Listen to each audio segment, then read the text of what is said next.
The mind's ability to turn minor setbacks into overwhelming concerns happens faster than most people realize. In this video, we'll help you recognize these mental patterns using these 5 mental loops that turn small problems into endless worries. Plus, I'll share a technique that breaks all types of rumination faster at the end of this video. Loop number 1. Why do some people bounce back from mistakes quickly while others replay them endlessly for weeks? Actually, there's a simple technique that separates errors from identity, preventing perfectionist spirals that destroy confidence. Imagine 2 people who made a mistake during a presentation. The first person immediately explains what went wrong, apologizes multiple times, and promises to do better. The second person acknowledges the error briefly and sincerely, asks what can be learned, and moves to the next point. What's surprising is that the second student maintains better credibility. This seems backwards since the first student appears more accountable, because people usually believe you need to show remorse. However, excessive apologizing typically signals insecurity, while brief acknowledgement commonly signals confidence. The challenge is that staying brief can trigger internal guilt about not being thorough enough. So here's exactly how to process mistakes without spiraling into self-criticism. You might want to treat errors as information instead of character attacks when something goes wrong in your life. This means focusing on what happened rather than what this says about you as a person. Try writing down the facts about what occurred without using judgment words like terrible or stupid. For example, if you miss the deadline, you write submitted late instead of I'm incompetent. The reason is that self-compassionate responses improve performance more than self-criticism, with studies showing people practicing self-kindness recover from setbacks faster. Remember, mistakes are data, not identity attacks, so focus on facts instead of self-judgment. Loop 2.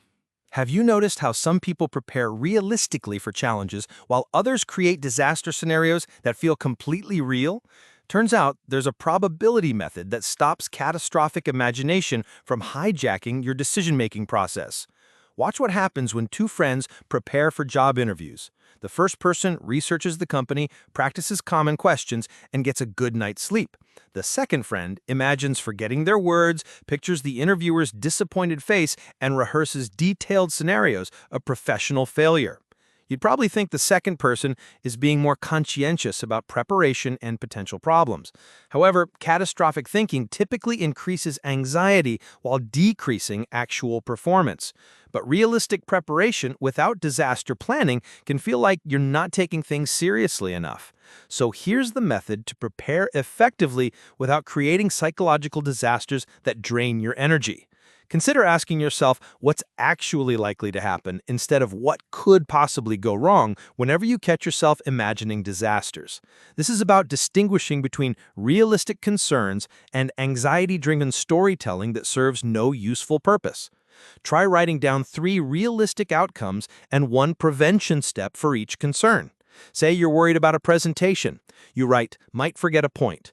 Could have technical issues. Audience might ask hard questions. Then plan accordingly. This works because probability assessment reduces catastrophic worry, with research showing a strong link between catastrophic thinking and increased anxiety in daily life.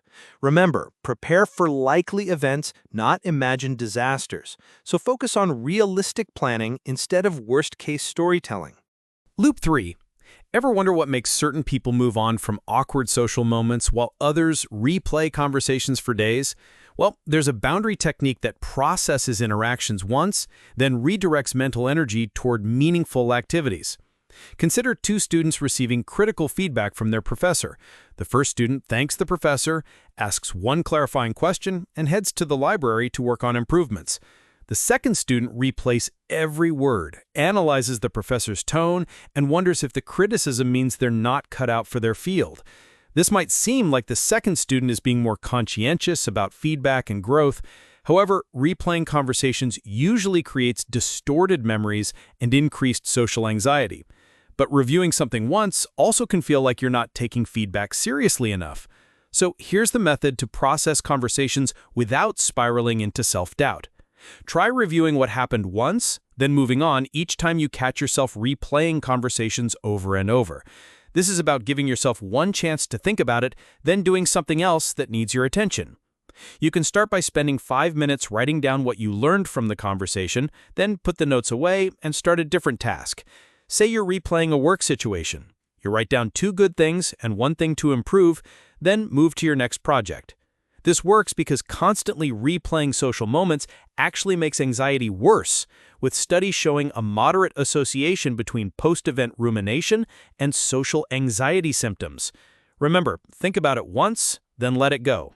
So write it down and move forward. Loop 4. How come some people implement good solutions quickly while others search endlessly for the perfect answer? The truth is, there's a decision framework that recognizes when solutions are sufficient without demanding perfection. Picture this situation where 2 entrepreneurs face business problems. The first person implements a good solution that addresses the main issue and monitors the results. The second person researches extensively, seeks multiple opinions, and delays action while hunting for the theoretically perfect approach. This could look counterintuitive since thorough research seems more responsible than quick implementation. The standard thinking is that better solutions require more analysis and consideration. However, perfectionist decision-making typically leads to missed opportunities, while good solutions create forward momentum. What's challenging is that implementing imperfect solutions can feel scary because you worry about making poor choices. So here's the technique to act on good solutions without perfectionist paralysis. You might try implementing solutions that address the core problem even if they're not perfect whenever you find yourself endlessly researching options. This involves accepting that good solutions often work better than perfect theories that never get tested. Start with identifying the main problem, then choose the solution that handles that specific issue most directly. Like when facing a productivity challenge, you pick one proven method instead of researching 17 different systems. It's because perfectionist concerns lead to decision paralysis, with research showing that perfectionist professors actually had lower productivity than colleagues who made good enough choices. Remember, good solutions beat perfect theories every time, so choose what works and start implementing. Loop number 5. What is it about anxiety that makes people treat their worried feelings as factual evidence? Believe it or not, there's a separation method that distinguishes emotional responses from objective reality. Observe how 2 people consider major life changes. The first person researches factual information, weighs pros and cons, and makes decisions based on evidence and personal values. The second person focuses primarily on how anxious the change makes them feel and interprets that anxiety as proof the decision is wrong. You'd expect that listening carefully to your emotions would lead to better self-awareness and decision-making. However, treating anxious feelings as factual information commonly leads to avoidance and missed opportunities. What complicates this is that ignoring your emotions entirely can feel disconnected from your authentic self and inner wisdom. So here's exactly how to honor feelings without letting them override factual evidence. One approach is separating what you feel from what you know whenever emotions start dictating your interpretation of situations. This happens when you acknowledge the feeling while examining the actual facts separately from your emotional response. The method involves writing down what you know for certain in one column and what you're feeling in another column. For instance, if you feel anxious about a job opportunity, you list objective facts about salary and responsibilities separate from anxiety feelings.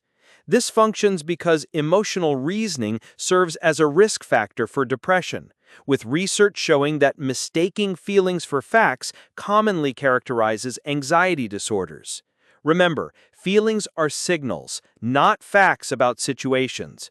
So honor emotions while checking objective evidence.